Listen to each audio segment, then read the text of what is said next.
Hello everybody and welcome back to the MSV Duisburg save, and we are at the end of season. We're hoping to have a little review. We've played all the games, the league is finished. Let's go check it out. Yes, hello everybody, welcome back to the save, and MSV Duisburg have finished 12th in the Bundesliga. We avoided relegation.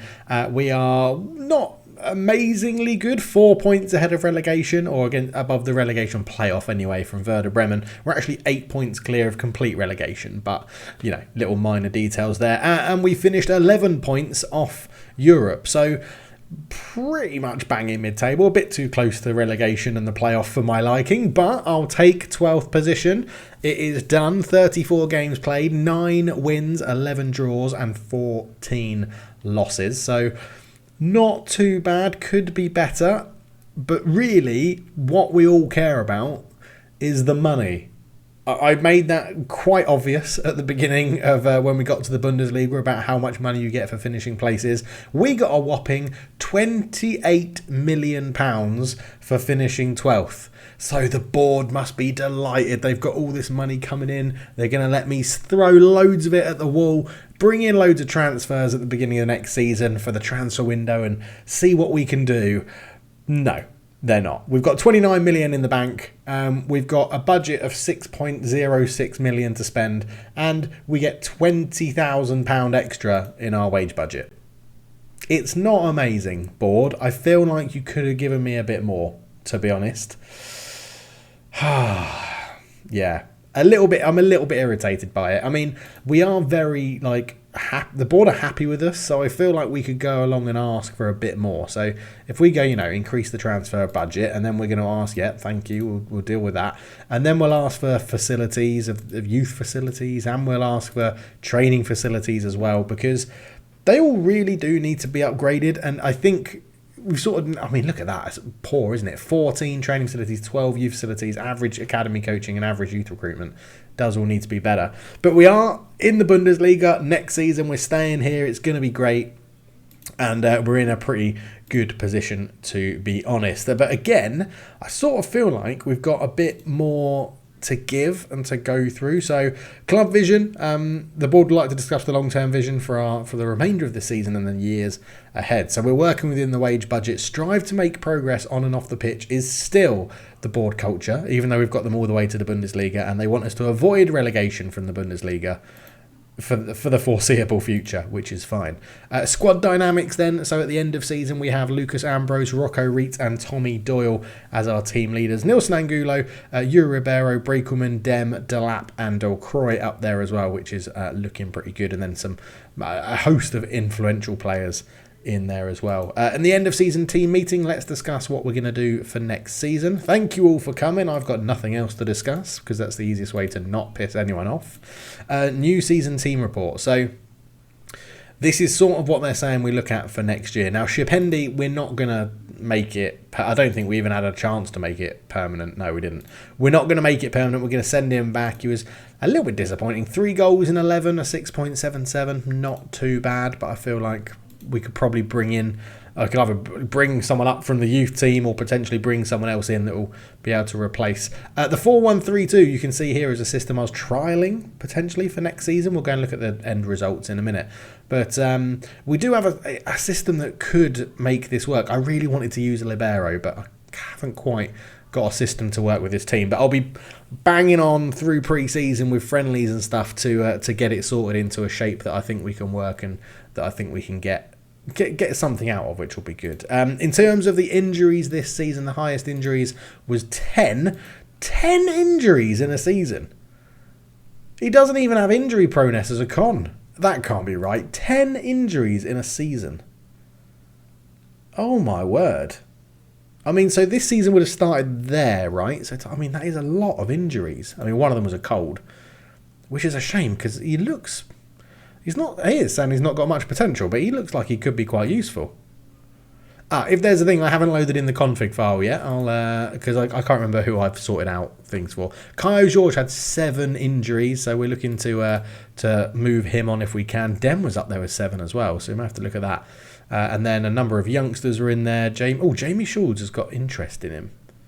For the end of his contract. Well, he's not progressed as I would have liked, so I think we are going to move him on. We bought him on a free, didn't we? Yeah, bought him on a free transfer from Leipzig.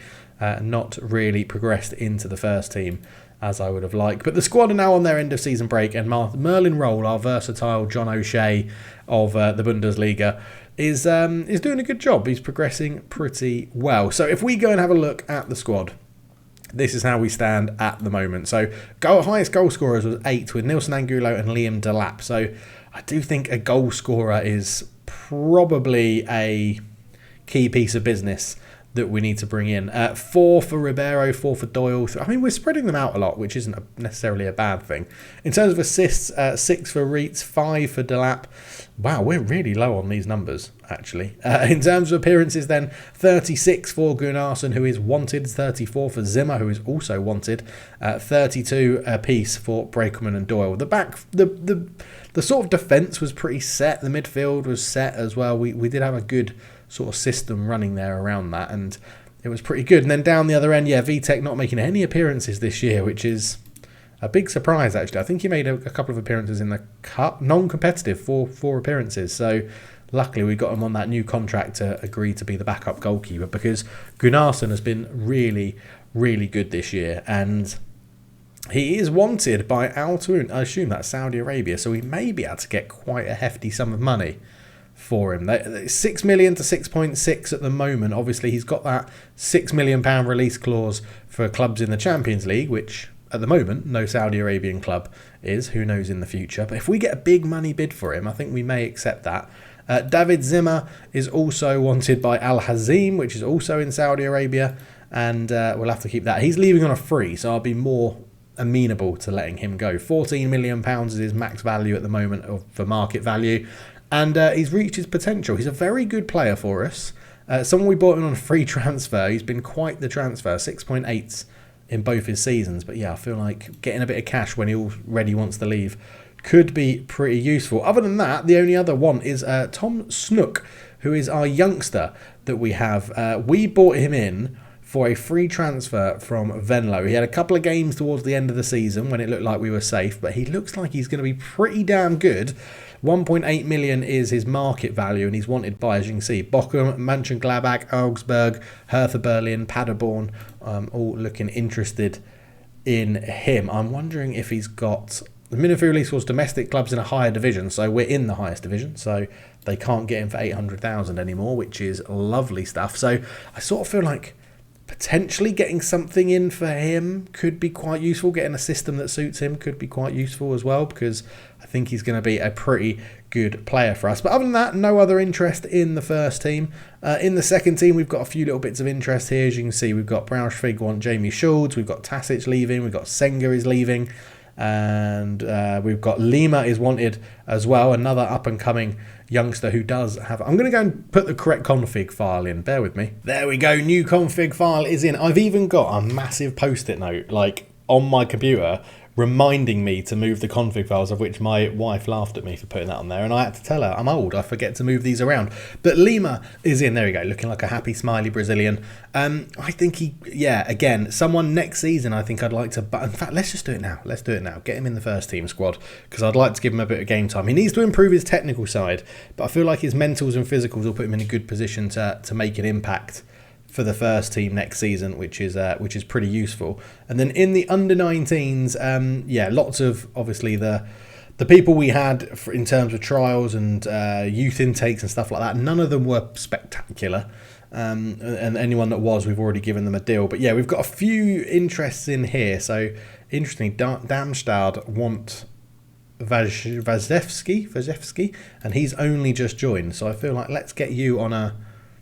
Even if you don't ever really make it, let's just get you on a professional contract, just so that it wards off anyone taking you sort of free or really cheap. 2.5k is probably a bit too much for someone that young and not that good, but there you go. But yeah, potential-wise, not too bad. We've got a lot of hanger-oners down here, which I'll have a big clear out of through the summer. But the thing we've got to remember is the players in here that don't quite make it to the first team can help out the second team as well, because we need to keep this stacked with players so that they keep making their way up the divisions. I mean, you can see from here, right, these players are getting a lot of games. We've got people scoring a lot of goals. Lewis Richardson, who we're still trying to move on, is here as well. Actually, transfer listed him for 0, but nobody's biting. But he's scoring lots of goals in this division. Gwenui, a youngster as well, is doing pretty well. Another one we may try and call up next season into the first team. 34 appearances, 15 goals, 13 assists. But what having decent players in here builds the club, or builds the second team's reputation, and they will be climbing basically the invisible leagues in the background until they get to where we started with Duisburg in the 3-Liga, in the regional divisions and stuff like that. So it'll be very interesting to see how that goes. At the moment, I still think they're technically a part-time team, so we'll have to see how that goes. Gabriel is another one we bought in for £250,000. He's had a good season in the second division, or in the second team, and I'm hoping that he improves a little bit. We could potentially sell him for a bit of profit. I was trying to get him a loan move this season, but it didn't quite work. Simala has been down here a while, seems to be a bit more of a sub maker for them now. He'll be leaving the club at the end of this season, because we're not going to give him a new deal. But you can see the second team is sort of, people are running out of contracts, and we need players from the youth team who aren't quite good enough to step up to the first team to fill their spots in the second team, so that we keep that sort of churning of players going over, which is it is useful to do that. It is. But in terms of the first team, then we're obviously bringing in Valentin Gomez. He is joining. That has already been arranged. So whatever rules are voted in terms of the policies, he will probably be separate to them because it's already arranged. But coming in from Chelsea on a permanent deal after his 14 appearances, getting a 6.86, settling in pretty well at the back as well. I enjoyed that. But yeah, we're not going to make Shapendi's deal permanent, although he is a good player and we could probably pick him up pretty cheap, being only 325k. Now I'm sort of looking at it thinking, you could get him and he probably could do a job with a whole season. But we'll see. We'll see how it goes. But yeah, probably cash in on Zimmer, maybe cash in on Gunnarsson. If we cash in on Gunnarsson, then I'm in the market for another goalkeeper. I assume he's going to get the player of the season though, so we'll have to see how that goes. But overall, a good season. I am disappointed in the board not giving me a little bit more money, according that we're now loaded, but they may invest it into the facilities and stuff. So we're going to go forward a little bit further. I don't want to go too far because I've got to wait for the policies that you guys are going to vote in for the transfers and stuff. So yeah, let's see how this goes, but we'll go forward a little bit and see if we get to the official end of season review thing, and after that we'll leave it there. But for now, the club's done well. Most people have performed reasonably well, if not standout. I said we're going to look at the schedule. I apologise. Yeah, we went on a terrible run at the end. You can see we went from a 5-3-2 that we'd been using all the way through the season, which had been okay, patchy, I guess. I don't think it's quite suited to the Bundesliga as much as it was suited to the divisions below. We tried a 4-4-2 diamond, lost 2-0 to Cologne. A 4-1-3-2 narrow, which is the system you saw on the screen, where we lost to Borussia Mönchengladbach, Stuttgart. We beat Hoffenheim 3-2, drew with HSV, and then lost to Mainz 2-1 playing that system. So I'm not sure if it's going to be the system we stick with. It might be, but it's called the Teflon slip because it's very hard to mark all these attacking players, basically. I'm getting better with inventing the names, aren't I? It is getting there. But yeah, we'll see. We'll see. If you're watching the Youth Academy save, I think this is going to come out by the time that we've had a bit of a change of fortune in that save. And it goes to show you what you can do if you get the tactics like really right for the players you've got. So I'm hoping I can do something similar with Duisburg. We'll have to wait and see. Again, we're not as limited in this because we can bring in players to fit the system as well. But I think I was watching. We're going to have a little bit of a chat, a general end of season chat, which is what I'm going to call this episode. I think I was watching a Tifo video about Carlo Ancelotti, and it tracked his sort of career and how he doesn't really have a set system. He sets the system up with the best available players for him, which I thought was a really interesting way, because how you get so many managers in Football Manager and in real life that are like, this is the system we're playing and you've got to fit into it. I'm sort of like, I wonder what we could do if we just went out and bought the best players possible within the policy rules, if they're voted in, the best players possible we can have, and then fit a system around them. That could be quite fun to try that for a season. I'm not sure. Yeah, I'm not sure. Oh, there is one thing that hasn't gone to the vote, for a policy, which is a Dynamo Dresden rule, which I really liked. So it's now going to be fixed for the entirety of this save. If we lose to Dynamo Dresden, I'll do 20 press-ups live. And I can't do it on this camera because it doesn't really work as well, but I'll get my wife to video me attempting to do 20 press-ups in a video. I like that rule because it's also part of the fitness regime. I'm trying to get a bit fitter, lose a bit of weight. You know, it's January. Everyone makes these little promises, don't they? So, yeah, that'll be interesting. So, speaking of which, how did Dynamo Dresden get on? League table, they are not in the... Oh, no, they're in the 3 League, aren't they? Because, there you go, they're in the playoffs. Dynamo Dresden are there. They didn't get promoted. How did What's-His-Face do for them? Why have I gone into history? How did... Esposito do for them? Sebastian Esposito, 9 appearances, 2 goals, a 6.87. I mean, not amazing, not too bad. He's far too good for that division. So yeah, that'll be interesting. For those that care as well, we'll end with a little review of Cape Verde. Do you know what? It's not been too bad. We lost both games to Morocco in the African Under-23 Nation qualifying. Both games losing them 3-2. Which I thought was very interesting.